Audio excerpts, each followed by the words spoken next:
أعوذ بالله من الشيطان الرجيم. சபிக்கப்பட்ட ஷைத்தானை விட்டு அல்லாஹ்விடம் நான் பாதுகாப்பு தேடுகின்றேன்.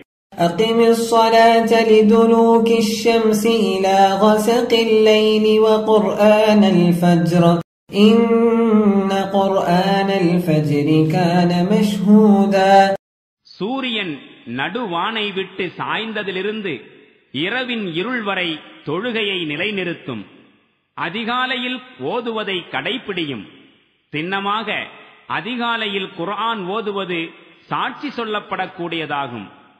وَمِنَ اللَّيْلِ فَتَهَجَّدْ بِهِ نَافِلَةً لَكَ عَسَىٰ أَن يَبْعَثَكَ رَبُّكَ مَقَامًا مَحْمُودًا. இரவில் தஹஜ்ஜுத் தொழுகையை கடைப்பிடியும். இது நீர் செய்ய வேண்டிய அதிகப்படியான தொழுகையாகும். இறைவன் உம்மை மகாமே மஹ்மூத் எனும் அந்தஸ்துக்கு உயர்த்தலாம்.